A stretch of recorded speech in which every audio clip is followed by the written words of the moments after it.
وبركاته. إن الحمد لله نحمده ونستعينه ونستغفره ونعوذ بالله من شرور أنفسنا ومن سيئات أعمالنا.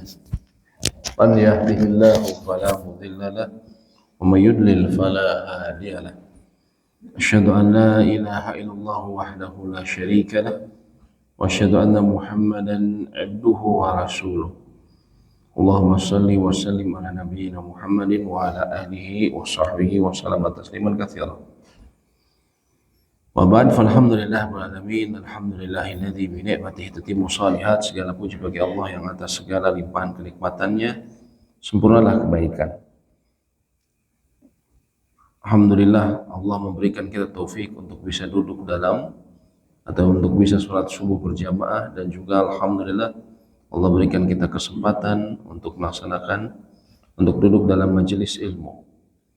Pagi ini insya Allah kita akan melanjutkan pembahasan dari kitab Fikih Muyassar tentang fikih, dan kita menyelesaikan mengenai fikih yang seputar pernikahan. Kita akan melanjutkan bab kelima, yaitu mengenai ilah. Mengenai ilah. Namun sedikit merefresh ingatan kita pada yang telah kita pelajari di pertemuan yang lalu.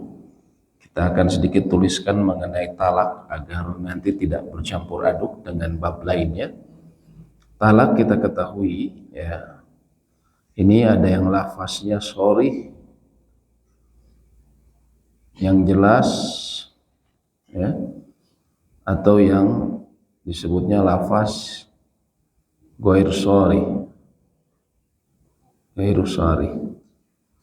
Yang sharih ini seperti jelas, aku mentalakmu. Juga bisa kamu wanita yang ditalak, ya, yang aku talak misalnya. Dan lafaz-lafaz yang jelas atau cerai. Maka talak seperti ini, walaupun niatnya bercanda, tetap jatuh talaknya, ya, apa namanya, jiddu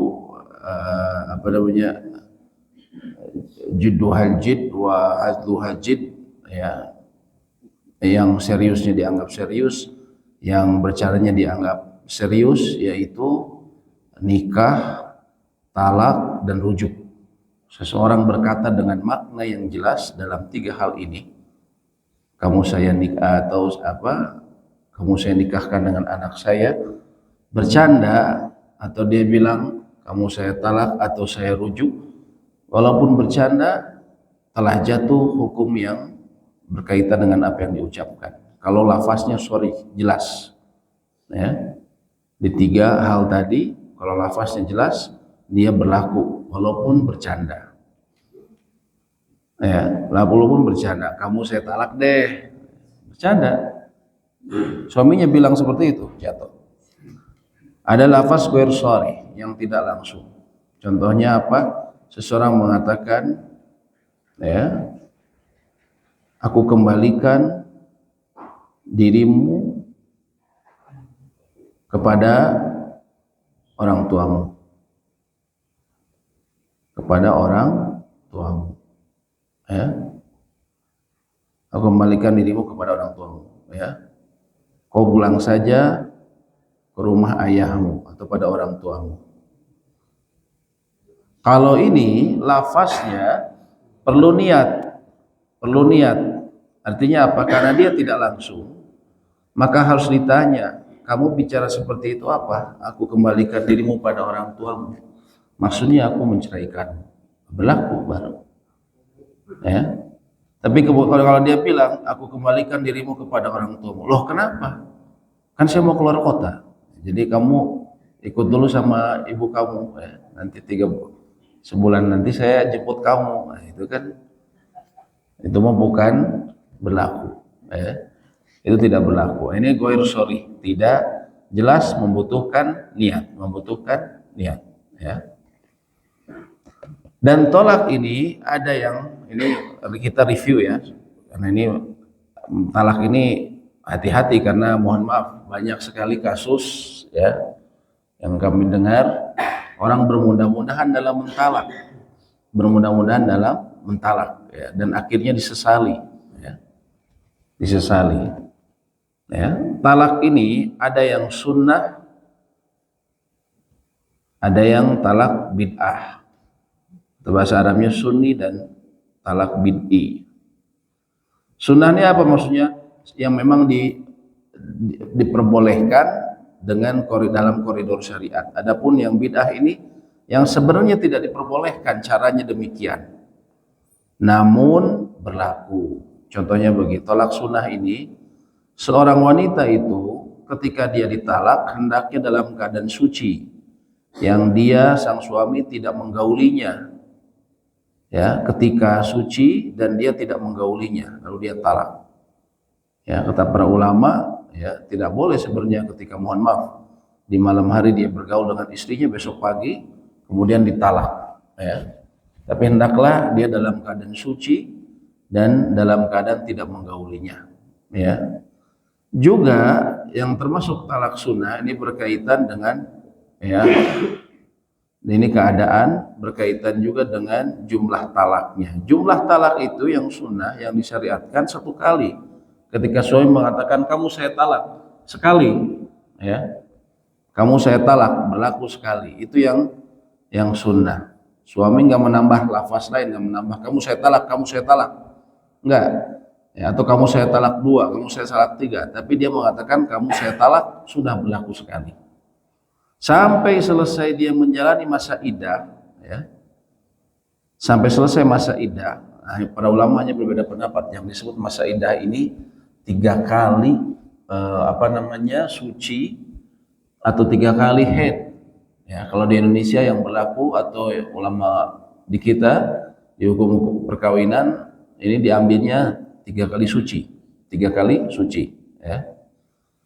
Setelah 3 kali suci, lalu kemudian dia haid, ya itu selesai masa iddahnya, ya. Maka yang sunnah ini dia hanya mengucapkan lafaz talak selama 1 kali itu sekali, sampai selesai masa iddahnya itu 1 kali saja, ya 1 kali saja.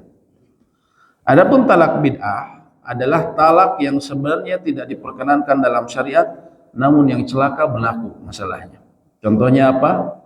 Ya, sang suami mengatakan kamu, ya, atau misalnya tadi dia lagi dia talak istrinya dalam berkaitan dengan waktu, dia mentalaknya saat haid, ini nggak boleh sebenarnya. Ya, Nabi SAW, Abdullah bin Umar radhiyallahu taala anhuma, anaknya Umar bin Khattab, pernah mentalak istrinya ketika istrinya haid. Maka Nabi SAW memerintahkan kepada Umar bin Khattab, fal yarji', hendaklah dia rujuk kepada istrinya, ya. Dan nanti ketika dia sudah suci dan tidak digauli, nah terserah mau diteruskan talak atau mau dia talak atau mau dia rujuk, ya dia tetap rujuk, ya. Tapi jangan ditalak ketika haid. Hanya saja para ulama katakan tetap berlaku. Hanya saja ini dia berdosa, pelakunya berdosa. Sang suami berdosa ketika mentalaknya. Kemudian juga misalnya dalam satu majelis sang suami mengucapkan 3 kali talak. Ya. Talak ini diberikan waktu iddah, terus ada sampai 3 kali. Antara lain apa? Supaya suami dia bisa merenungkan kembali ucapannya. Jangan-jangan dia menyesal misalnya, sehingga ada kesempatan untuk kembali. Kalau sudah 3 kali repot urusannya, ya. Karena disebut dia nanti istrinya akan bainatul kubro, ya. Dan ini banyak terjadi, ya. Ada pertanyaan ke kami yang dia tetangganya seorang orang tua, ya, kakek-kakek, naudzubillah, dia melakukan suatu perbuatan yang buruk katanya dan ketahuan sama istrinya, entah apa nggak disebutkan, ketahuan sama istrinya, lalu istrinya bilang, saya mau minta cerai aja katanya, kamu kalau begini saya minta cerai saja. Dia karena emosi, intinya istri kan minta cerai khulu, ya. khulu ini tidak bisa langsung begitu saja. Nanti khulu ini sang istri harus memberikan semacam tebusan. Ya, kalau dia minta cerai kepada suaminya, seperti memberikan mas kawin dia, ataupun bisa dengan sesuatu yang lebih berharga dari mas kawin, ataupun dengan sesuatu yang lebih kecil atas keriduan suaminya. Kalau suaminya misalnya dia mas kawinnya 10 gram emas atau 20 gram emas, terus kata istrinya, kamu saya minta cerai, saya minta kamu ceraikan saya kasih 5 gram. Nah, suaminya ridho, itu bisa khulu, ya, minta cerai. Harusnya demikian kan, ya. Tapi dia emosi si suaminya ini ketika istrinya bilang, ya, kalau kamu begini saya minta cerai saja. Suaminya emosi di saat itu langsung bilang, kamu nggak usah itu, saya langsung ceraikan kamu, ya, langsung saya talak 3 dalam satu kali bicara, ya. Apakah itu berlaku? Berlaku. Menurut jumhur mayoritas ulama 4 madhab, ya, memang ada perbedaan pandangan. Madhab Zahiriyah mengatakan dianggap 1, tapi 4 madhab mengatakan dia berlaku. Maka ketika dia ngomongkan kamu saya talak 3, berlaku talak 3. Nanti berlaku konsekuensi hukum yang terkait dengannya. Seperti apa? Istrinya nggak bisa dinikahin kalau dia menyesal. Istrinya nggak bisa dinikahin lagi sebelum istrinya menikah dengan orang lain dan harus sudah berhubungan, naudzubillah, dengan suami yang baru. Itu pun kalau cerai baru dia bisa nikah lagi, ya, bisa nikah lagi. Ketika saya tanyakan ke si penanya ini, waktu itu dia dalam marah, keadaan sadar atau tidak? Kita tanya, kamu sadar? Sadar, saya bicara kayak gitu, ya. Kamu saya talak 3. Ya, akhirnya talak 3. Yang jadi masalah apa? Ini si kakek, ya, dia punya istri, punya anak. Dia sebenarnya sebatang kara dalam arti itu rumah istrinya. Maka ketika dia mengatakan kamu saya talak 3, yang keluar dari rumah siapa? Ya dia mengusir dirinya sendiri. Makanya kan jadi tetangganya tuh, aduh, maksudnya bodoh sekali gitu istilahnya. Dan dia akhirnya menyesal memang. Dia menyesal udah terucap, ya. Jadi masalah dia sudah tua, ya istilahnya dia sudah nggak ada kerjaan apa, dan dia nggak punya harta, ya, hartanya hanya ini apa, tidak banyak. Dia tinggal itu ternyata rumah istrinya, akhirnya dia yang harus keluar, ya. Na'udzubillah. Ini gara-gara emosi sesaat langsung diucapkan, ya, walaupun diucapkannya dengan kesadaran. Ini yang jadi masalah. Nah, tadi 3 kali talak ini, ya, walaupun ini bid'ah, ya, tidak disyariatkan, namun menurut ulama 4 mazhab berlaku jatuh hukumnya. Ya, tadi saya katakan ada pendapat lain, ya, pendapatnya Zahiriyah dan juga diikuti oleh Ibnu Taimiyah. Syekhul Islam Ibnu Taimiyah mengatakan 3 kali talak itu tetap dianggap 1, tapi ini menyelisihi ulama 4 mazhab. Ulama 4 mazhab semua sepakat bahwa itu jatuh, ya.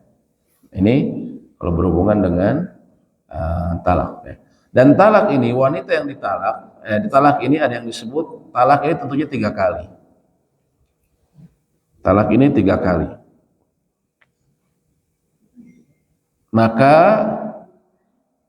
ketika dia ditalak pertama, kamu saya talak, misalnya dalam talaknya talak yang benar, dalam talak sunnah, maka nanti dia, kalau kita mengikuti di Indonesia, 3 kali suci.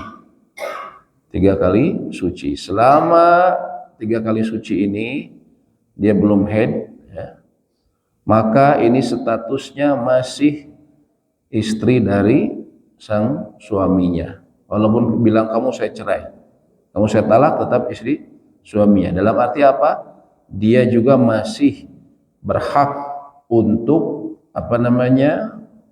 dia berhak mendapatkan makanan, dia berhak mendapatkan tempat tinggal dan juga pakaian, nafkah, ya. Dan juga apa? Mohon maaf, boleh digauli. Hanya saja ulama berbeda pendapat. Apakah kalau digauli dia merupakan bentuk rujuk atau bukan? Bentuk rujuk atau bukan? Ini ulama berbeda pendapat. Mazhabnya Imam Abu Hanifah dan Imam Malik mengatakan kalau dalam masa iddah sang istri digauli, dia berbicara saya rujuk atau tidak, dia niat merujuk atau tidak, otomatis ketika dia menggauli istrinya itu sudah bagian dari rujuk. Kalau dari mazhab Imam Ahmad, beliau mengatakan kalau dia niatkan dengan, mohon maaf, dengan berhubungan dengan istrinya itu sebagai bentuk rujuk sang suaminya, maka itu rujuk. Tapi kalau dalam mazhab Imam Syafi'i tetap harus diucapkan. Ya, jadi mohon maaf kalau dia gauli istrinya tapi dia tidak mengucapkan saya rujuk, itu tidak berlaku dalam mazhab Imam Syafi'i, tetap dia harus ucapkan. Ya, untuk kehati-hatian kita bisa kalau seseorang yang naudzubillah dia mengucapkan. Tapi kalau andaikan dia niatkan dengan mohon maaf bergaulnya itu rujuk, maka insya Allah ini pun pendapat yang kuat. Ya, walaupun tidak diucapkan, dia niatkan. Ya. Dan ini tentunya kita ketahui. Nah ini misal talak ini disebutnya talak roj'i, talak yang dia bisa kembali, bisa rujuk. Dia bisa rujuk dalam masa saat 3 kali suci. Kalau sudah selesai 3 kali suci haid, maka kalau dia ingin menikahi istrinya dia menyesal, ya.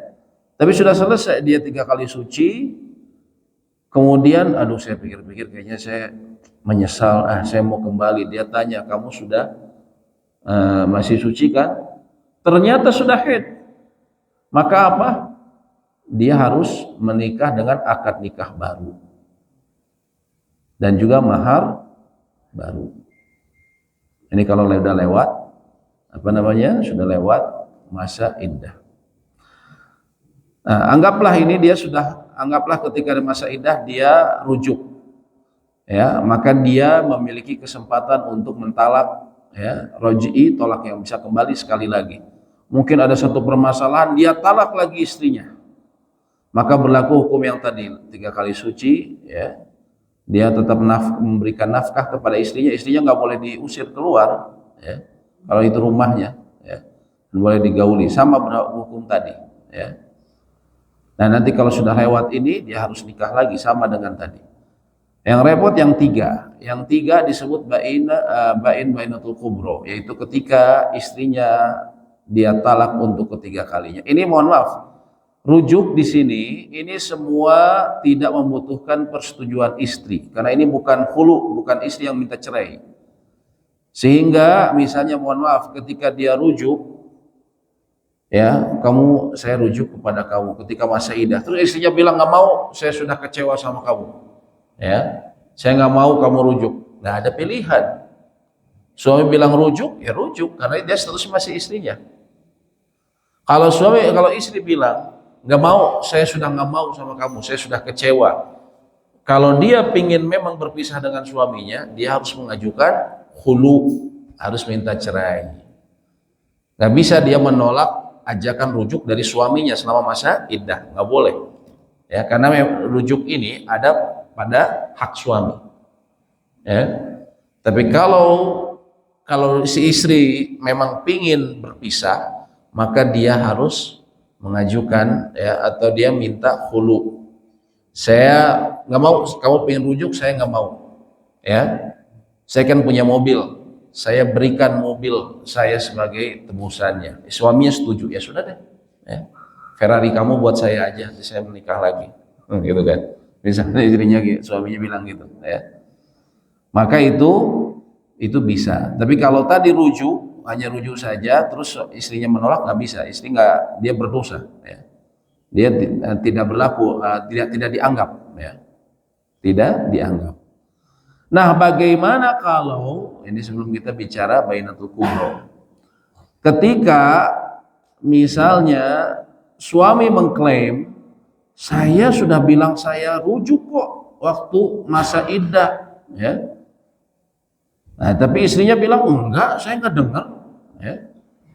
Saya nggak dengar, saya bilang enggak, saya nggak dengar. Kamu dulu belum pakai alat bantu dengar, misalnya gitu, ya. Tapi intinya mereka berselisih. Kalau berselisih bagaimana? Maka menurut jumhur ulama pendapat suami yang didengar. Kalau istri tetap menolak, boleh dia bersumpah bahwa saya tidak mendengar atau tidak melihat itikat suami saya rujuk. Nah, itu baru berlaku.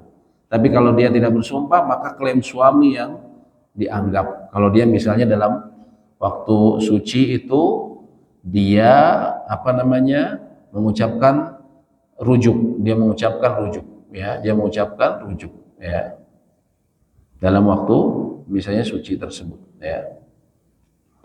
Kemudian ini kalau 2 kali ini tolak raj'i. Talak raj'i. Raj'i ini yang suatu yang bisa kembali. Adapun yang ketiga disebutnya talak bain. Talak bain ini apa? Kalau dia mentalak istrinya untuk ketiga kalinya, atau dia tadi mengucapkan kamu saya talak, kamu saya talak, kamu saya talak, atau dia bilang kamu saya talak 3, maka pada saat itu ya istrinya menjalani masa iddah tapi sudah tidak boleh rujuk lagi di dalamnya. Kalau dia menyesal tadi, istrinya harus menikah dengan kondisinya harus dia menunggu cerainya sang istri ya.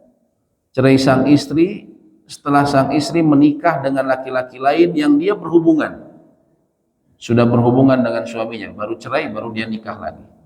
Dan tidak boleh direkayasa. Mungkin dia punya banyak duit, dia menyesal atas dia sudah ngomong talak 3, dia masih sangat cinta istrinya, akhirnya dia suruh laki-laki lain, kamu nikahi istri saya dengan bayaran segini ya, terus mohon naudzubillah kamu berhubungan, setelah itu kamu ceraikan, nanti kamu saya bayar gitu. Ini nggak boleh ya, itu termasuk dosa besar ya, muhilli ya, itu termasuk dosa besar, dia merekayasa.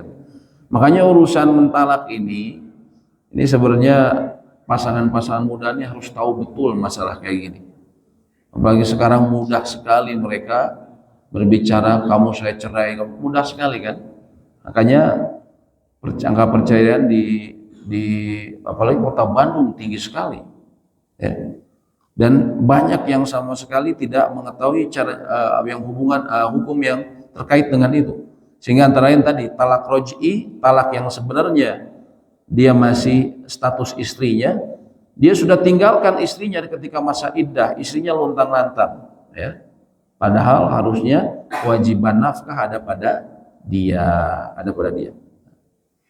Ini yang berbeda dari sini adalah khulu. Kalau istrinya yang minta cerai, maka ya di sini dia berlaku iddah untuk mengetahui, dia berlaku talak bain. Dia ada masa iddah untuk mengetahui, takutnya sang istri ada menyimpan janin ya.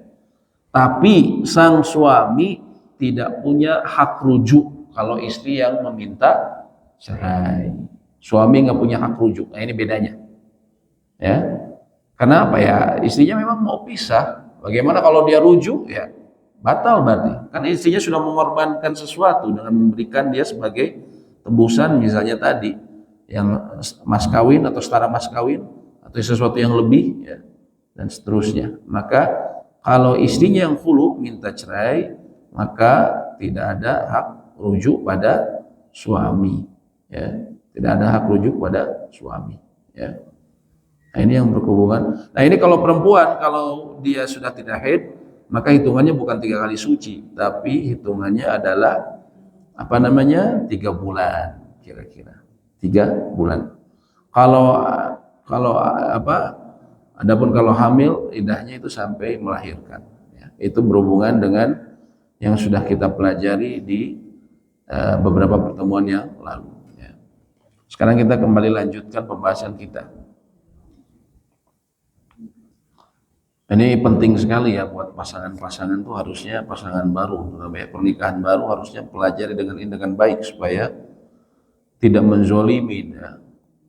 Kasihan juga kadang anak-anaknya ya, karena orang tuanya begitu mudah berucap, atau dia sudah mengatakan talak tapi dia nggak tahu itu dia saya cuma main-main aja, terus masih tinggal ya, sudah lama tinggal nggak ada kata rujuk ya. Nah, ini kan nggak boleh juga. Kita masuk bab al-ila ya, dari kata aliyah artinya sumpah ya. Sumpah seorang suami.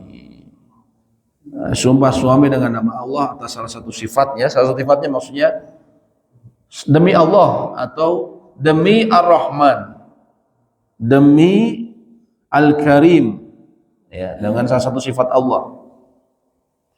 Sumpah suami untuk tidak menggauli istrinya, mohon maaf, pada kemaluannya selamanya atau lebih dari 4 bulan, sedangkan sang suami memiliki kemampuan menggaulinya, ya.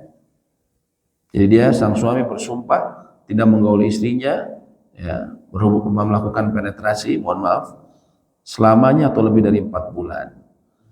Ini disebutkan dalam surat Al-Baqarah, ya, ayat 226-227. Lilladzina yu'luna min nisaihim tarabbasu arba'ati ashhur. Kepada orang yang mengila istrinya diberi tangguh 4 bulan lamanya. Fa in fa'u fa innallaha ghafurur rahim. Kemudian jika mereka kembali pada istrinya, maka sesungguhnya Allah Maha Pengampun lagi Maha Penyayang. Wa in azamu talaqa fa innallaha sami'un alim. Namun jika dia berketetapan hati untuk talak, maka sesungguhnya Allah Maha mendengar lagi Maha mengetahui, ya. Status ila berasal dari suami yang menggaulinya, sehingga tidak sah jika suami yang tidak mampu bersenggama, mohon maaf, karena sakit yang tidak bisa diharapkan kesembuhannya, atau lumpuh atau dikebiri habis, ya. Jadi yang disebut ila ini dari suami yang memang dia memiliki kemampuan menggaulinya, bukan yang suaminya, mohon maaf, sama sekali punya penyakit atau lumpuh atau naudzubillah bahkan dikebiri habis, ya. Atau juga bukan dengan apa? Bukan seseorang yang mengaku sebagai suami atau mengaku suami yang mengaku laki-laki. Belakangan kemarin sempat heboh, ya. Seorang nikah ternyata suaminya bukan laki-laki, gitu kan. Atau juga beberapa kasus waktu itu, kok suaminya tidak menggauli saya dari malam pernikahan, gitu kan, aneh. Ternyata wanita, ya. Yang kedua, suami bersumpah dengan nama Allah dan sifatnya, bukan bersumpah talak. Nah, ini bedakan. Dia bukan bersumpah talak atau memerdekakan atau nazar. Memerdekakan ini maksudnya untuk budak atau bernazar. Dia bersumpah dengan Allah, dengan nama Allah, ya. Ya, saya bersumpah saya tidak akan menggauli kamu selama 4 bulan atau 5 bulan. Nah, ini disebutnya ila, ya. Lebih tidak menggauli istri lebih dari 4 bulan. Jadi batasannya 4 bulan. Kenapa 4 bulan? Allahu alam. Suatu saat Umar bin Khattab radhiyallahu taala anhu, beliau pernah melewati, ketika beliau jadi khalifah, pernah melewati jalanan kota Madinah saat di malam hari. Ternyata terdengar suara seorang wanita yang dia bersenandung syair. Di antara syairnya dia mengatakan, ya, mohon maaf, dia bilang, duhai suamiku, andaikan ranjang ini akan menjadi saksi, andaikan ada dirimu, tentu akan berbunyi, berderit dan segala macam, ya. Artinya dia bersenandung dengan senandung syair yang menyatakan kerinduannya terhadap suaminya, ya, membutuhkan kebutuhan biologisnya, ya. Sedangkan suaminya waktu itu lagi ditugaskan untuk berperang, ya, tanah jihad.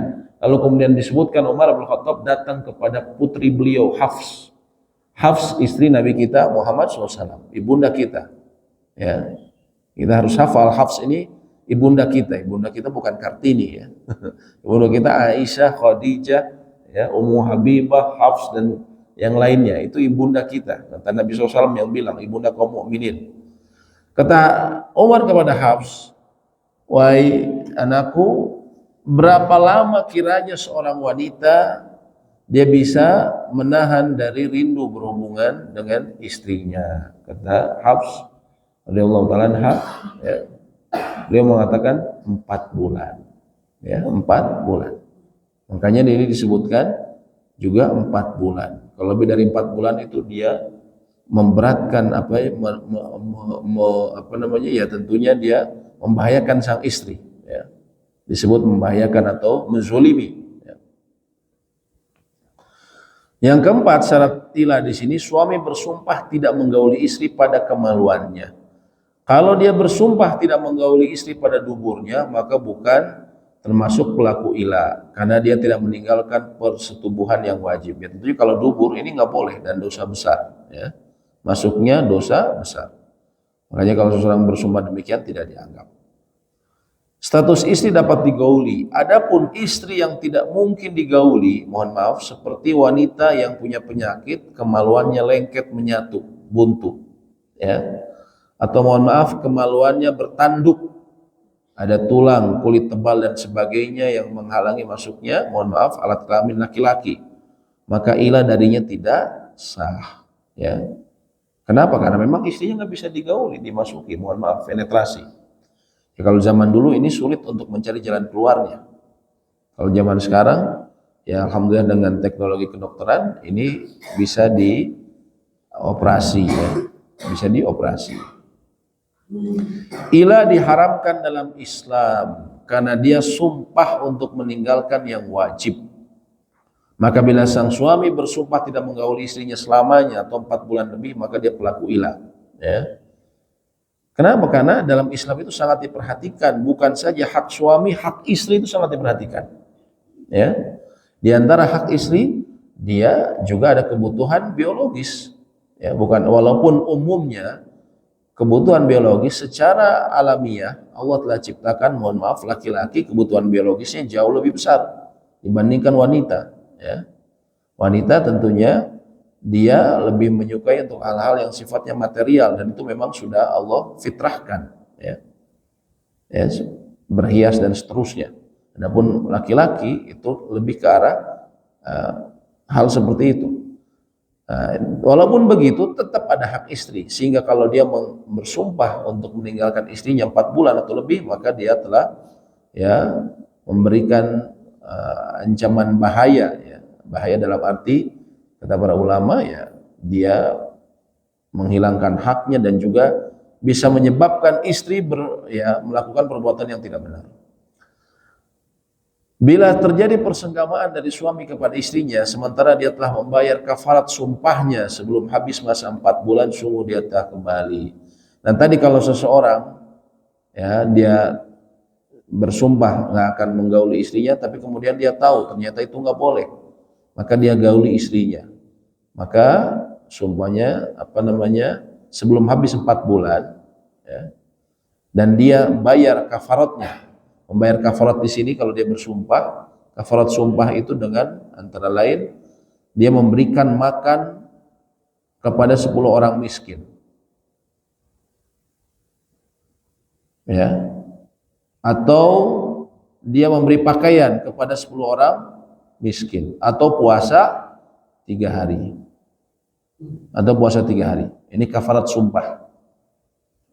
Kalau dia sudah, ternyata dia baru belajar, oh ternyata nggak boleh, dia saking kesel sama istrinya, dia tidak mentalak istrinya, tapi dia kesel sama istrinya, kamu saya, atau mohon maaf, dia punya, anggaplah istrinya 3, di satu istri yang ini ngeyel, akhirnya saya nggak akan gauli kamu, ya, nggak akan gauli kamu selama 4 bulan atau 5 bulan, ya, biar kamu tahu rasa, misalnya seperti itu. Ternyata dia tahu itu nggak boleh, ya, akhirnya dia harus membayar kafarat sumpahnya dan dia bertobat, ya.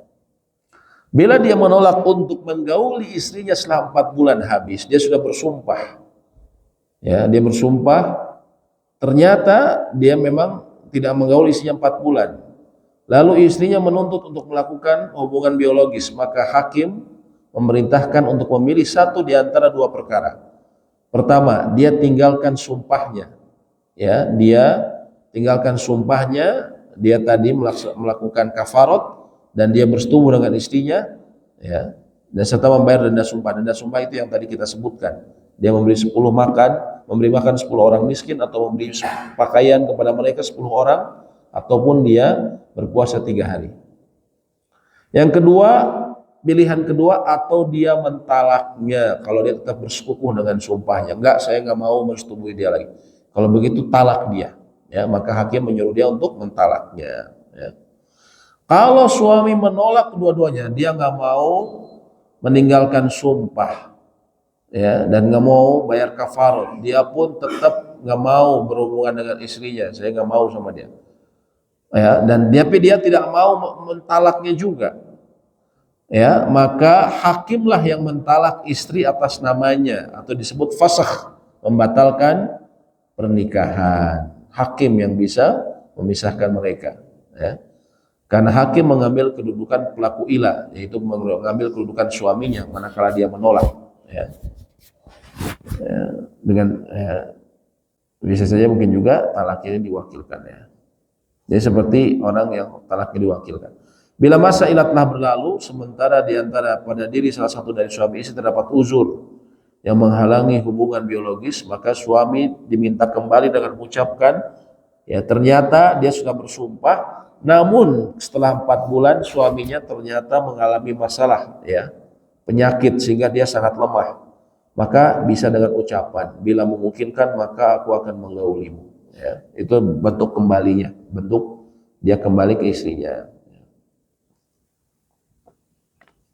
Para fuqaha ahli fikih menyamakan dengan pelaku ilah dalam hukum-hukum ini orang yang sengaja tidak menggauli istrinya dalam rangka memudaratkan, sekalipun tanpa sumpah lebih dari 4 bulan, sementara dia tidak memiliki uzur. Dia tidak bersumpah, tapi dia sengaja tidak menjalani hubungan biologis dengan istrinya, ya. Ya, ini naudzubillah. Kepada kami juga pernah ada pertanyaan, seorang wanita, ya, walaupun nggak langsung ke kami nanyanya, dia bertanya, sang suami, ya, itu sudah tidak menggauli hampir 3 tahun, subhanallah. Saya tanya apakah suaminya memang lemah atau justru kuat, gagah perkasa. Loh, kok bisa? Ya, dia sudah punya anak, ya. Jadi setelah punya anak satu, terus dia suka nge-game, ya. Jadi selesai nge-game, setelah aktif nge-game, jadi nggak pernah sentuh istrinya. Naudzubillah, ya. Nah, ini kan membahayakan sampai 3 tahun, Pak, ya. Kan istrinya jadi kasihan, ya. Nah, ini artinya, apalagi mohon maaf, ya, terkadang ada istri yang memiliki, ya, bisa disebut istilahnya hypersex, ya. Saya pernah dengar dari salah seorang jemaah, dia punya pegawai yang demikian sehingga dia gonta-ganti suami, ya. Gonta-ganti suami pegawai dia yang mungkin punya gaji, dia gonta-ganti suami. Kenapa? Karena dia tidak puas dengan suaminya yang mohon maaf yang kurang perkasa gitu, ya. Akhirnya dia gonta-ganti suami. Nah, ini kalau diginikan kan, kalau diilah seperti ini, itu sangat memudorotkan dia. Tambahan di antara hukum ilah dilakukan oleh suami yang sah talaknya, statusnya muslim atau kafir, merdeka atau budak, marah atau sakit, dan termasuk terhadap istri yang belum digauli berdasarkan keumuman ayat, ya. Di dalam syariat yang bijak ini, di mana dia memerintahkan istri yang belum digauli ini baru nikah, belum digauli, terus dia langsung disumpah sama suaminya, saya nggak akan menggauli kamu, ya, ya. Nah, ini termasuk hati-hati. Misalnya begini, sang suami dia ada tugas di luar negeri, anggaplah, ya, ketika baru akad nikah dia harus langsung pergi. Nah, itu ada yang kayak gitu kan. Berapa lama tugasnya? 6 bulan. Tanya dulu ke istrinya, ridho enggak, jangan kemudian sembarang langsung dia pergi, ya. Gimana lagi tugas, ya. Ini memudaratkan istri, ya. Dia harus, ya, jelaskan dulu, ya, bahwa, ya, sampai istrinya juga, ya, dia ridho terhadap hal tersebut, ya. Dalam syariat yang bijak ini, di mana Allah memerintahkan pelaku ira agar menggauli atau mentalak, tergantung kebijakan untuk menghilangkan kezoliman dan bahaya dari istri, sekaligus membatalkan adat jahiliyah, yaitu sengaja sang suami itu memanjangkan masa ilah, dia bersumpah, akhirnya istrinya, ya, dia mudarat dan juga tidak bisa ngapa-ngapain, dia mau minta khulu, dia tidak punya modal, ya. Ilah tidak sah oleh orang gila atau orang yang tidak sadarkan diri, karena keduanya tentu tidak memahami apa yang mereka ucapkan, ya. Allahu a'lam bishawab. Demikian mungkin yang bisa kami sampaikan, ya. Apabila ada diskusi atau pertanyaan, kami persilahkan. Iya, silakan, Pak.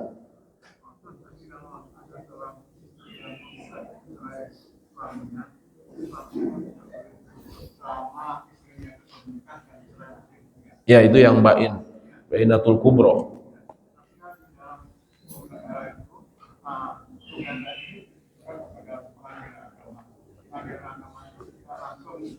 Ya, betul, tidak langsung men-ACC. Ya.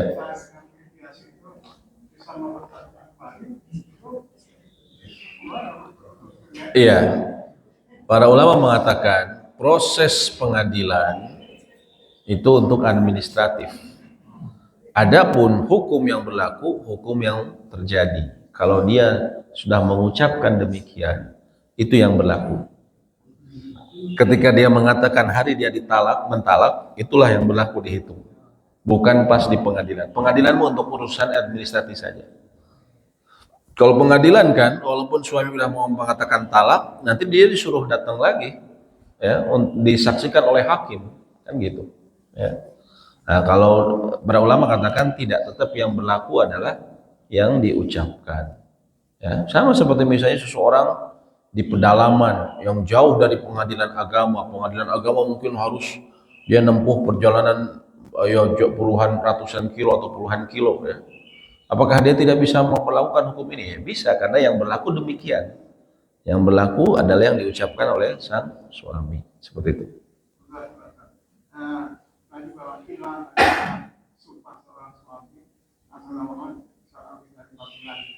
Nah.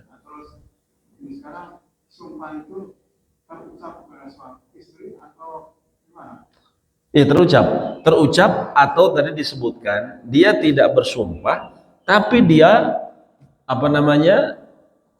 seperti memboikot istrinya, tidak mendatangi ranjangnya selama hampir 4 bulan atau lebih. Itu sama juga dianggap demikian. Itu kan memudaratkan istri, gitu kan. Jadi seperti seorang yang karena tugas negara itu lebih dari 4 bulan, itu termasuk pidana. Ya, makanya tadi saya bilang dia harus menjelaskan bahwa ini saya bukan bahwa saya tentunya karena tugas negara saya tidak menggauli kamu ya karena memang kita terpisah oleh jarak, ya. Bukan karena itu ya. Kalau ada pengertian itu kan insya Allah istri tahu, ya. Dia bahwa dia itu bukan dalam rangka memudaratkan dia, ya. Makanya sebisa mungkin ya ke pasangan-pasangan muda itu kalau memang ada hubungan jarak jauh itu sebenarnya kurang tidak baik, ya. Sebisa mungkin istri harusnya ikut, ya. Apalagi jangan sampai kekeh, kan saya punya karir di sini, istrinya mempertahankan karir sehingga tidak mau ikut suaminya, bahkan sengaja menentang. Itu banyak tren seperti itu, ya. Karena dia ini kan karir, ya. Subhanallah, padahal itu terdapat mudorot yang besar, cepat atau lambat itu akan mudorot. Kenapa? Itu kan kebutuhan biologis masing-masing. Ya mohon maaf, selain hubungan juga adalah kebutuhan untuk ditemani, afeksi, bercerita dan segala macam. Ini nggak ada, ya. Setiap pulang kerja guling terus yang dia temuin, gitu kan. Nah, ini kan jadi bahaya. Akhirnya terjadilah yang sekarang banyak terjadi. Perselingkuhan teman sekantor segala macam banyak terjadi. Karena itu antara lain. Allahu a'lam bishawab. Ya, silakan bila ditanyakan lagi. Ya, silakan Bu.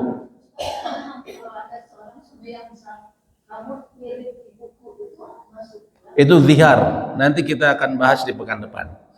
Insyaallah. Tunggu tanggal mainnya. Insyaallah. Itu zihar namanya. Kalau ada seorang suami yang meninggalkan istri tanpa penjelasan dicerai tidak balik. Nah, itu ya, itu kezoliman. Itu harus dibawa ke pengadilan. Nanti pengadilan yang memutuskan. Hakim yang kemudian memutuskan, melihat perinahnya, melihat apa yang bukti-buktinya segala macam. Nanti hakim yang memutuskan. Ya, tapi itu kezoliman. Ya. Nah, ini terkadang ya itu naudzubillah. Zaman kita ini zaman fitnah, ya banyak kejadian-kejadian seperti itu, ya. Ada yang banyak sekali lah. Ya. Naudzubillah. Ada yang setelah anaknya lahir langsung pergi dan nggak tahu kemana jutrungannya. Datang lagi pas akad nikah anaknya, ini terjadi. Ya. Ada kenal seperti itu. Jadi ibunya waktu melahirkan sudah ngilang saja dia, nggak tahu kemana. Ternyata masih dalam satu kota, ya, satu kota di Jawa Barat ini. Akhirnya pas mau nikah bingung, dicari, ternyata ketemu, Pak, ada masih di satu kota. Dia datang, ya. Nah, cuma yang qadarullah waktu itu, ya subhanallah, ini kisah, ya namanya jalan hidup manusia, ya takdir orang. Menikah, mereka, yang perempuan ini dinikahkan oleh ayahnya yang hilang tadi, ya, menikah hampir 3 tahunan lah, terus meninggal muda si perempuannya, ya, meninggal muda usia 25-an. Ya. Yang jadi perdebatan itu di keluarganya, ayahnya dapat waris nggak? Sedangkan ayahnya itu benar-benar meninggalkan dia, ya, nggak ngurus sama sekali, nggak ngasih nafkah, nggak ngurus, ngilang saja, nggak bertanggung jawab sama sekali. Hanya datang pas akad nikah, ajib, datang cuma akad nikah saja, ya. Muncul pergi lagi, ya, seperti jin gitu ya, datang langsung pergi. Terus gimana katanya, dapat warisan nggak? Saya bilang ya dapat, sekesal apapun, sengaco apapun tetap dapat. Tapi kok dia sama sekali begini, betul. Tapi tetap punya hutang. Hutang apa? Hutang nyawa. Kalau bapaknya nggak ada, dia nggak bisa lahir bagaimanapun kan. Akhirnya tetap dapat warisan seperti itu. Ya. Alhamdulillah. Baik, ada lagi yang didiskusikan? Bila tidak, mungkin demikian yang bisa kami sampaikan. Semoga memberikan manfaat dan semoga Allah menjaga kita dan keluarga kita semua dari berbagai macam fitnah akhir zaman. Allahumma anfa'na bima 'allamtana wa 'allimna ma yanfa'una wa zidna ilma. Allahumma inna nas'aluka al-huda wat-tuqa wal afafa wal ghina. Rabbana atina fid dunya hasanah wa fil akhirati hasanah wa qina adzaban nar. Amin ya rabbal alamin. Subhanakallahumma wa bihamdika asyhadu an la ilaha illa anta astaghfiruka wa atubu ilaik. Assalamualaikum warahmatullahi wabarakatuh.